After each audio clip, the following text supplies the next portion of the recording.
ভাই কি বললো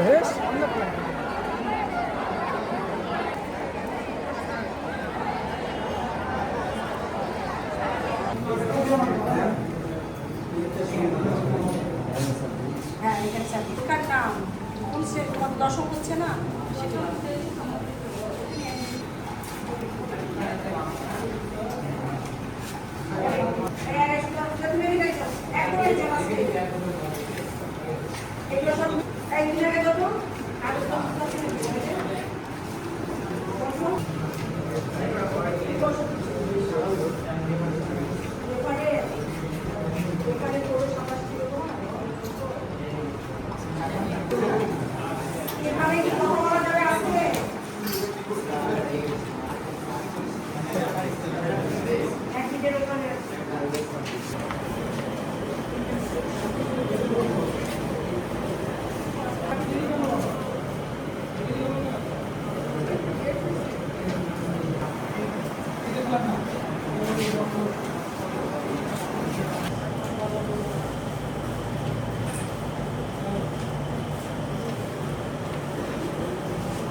আসলে আমার বড় ছেলে পরীক্ষা দিচ্ছে তে আমার একটু টেনশন হচ্ছে যেহেতু মা ছেলে ভালো পড়ছে কিভাবে পরীক্ষা দেবে সবাই একটু বলছে যে পরীক্ষা খুব করা হবে সিসি ক্যামেরা লাগা আছে পিওনো করা তাই একটু আমার টেনশন হচ্ছে ছেলে খুব ভালোভাবে পড়ছে এখন আল্লাহর রহমতে যদি ভালোভাবে লিখতে পারে তো পরীক্ষা পাশ করবে। আমার মেয়ে পরীক্ষা দিচ্ছে, পরিবেশ আল্লাহর রহম খুবই ভালো, এরকমই দরকার, পরিবেশ হওয়ার দরকার। নতুন সিলেবাসে পরীক্ষা হচ্ছে, আশা করা যায় তো ভালো হবে, ভালোও চাই।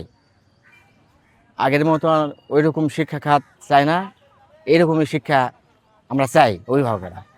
না, আল্লাহর রহমের পরিস্থিতি খুবই ভালো, অভিভাবকের তাগিদও আছে, শিক্ষকের তাগিদও আছে, আল্লাহর রহম ভালো। সারা দেশের নাই, আমাদের হাকিমপুর উপজেলায়ও আমাদের এসএসসি ভোকেশনাল এবং দাখিল পরীক্ষা অনুষ্ঠিত হচ্ছে। আমাদের 2টি এসএসসি পরীক্ষা কেন্দ্র এবং একটি দাখিল পরীক্ষা কেন্দ্র এবং একটি ভোকেশনাল পরীক্ষা কেন্দ্র। আমাদের এসএসসি পরীক্ষার্থীর সংখ্যা 709 জন, আমাদের দাখিল পরীক্ষার্থীর সংখ্যা 273 জন এবং ভোকেশনাল পরীক্ষার্থীর সংখ্যা 148 জন। আমরা প্রত্যেকটি কক্ষে আমরা সিসি ক্যামেরা স্থাপন করেছি। আমাদের কেন্দ্র সচিব এবং কক্ষ পরিদর্শক যারা আছেন তাদেরকে ব্রিফিং দেওয়া হয়েছে। আমরা পরীক্ষা যাতে সুষ্ঠু এবং অবাধ পরিবেশে হয় সেক্ষেত্রে আমরা সর্বাত্মকভাবে আমরা প্রস্তুতি গ্রহণ করেছি।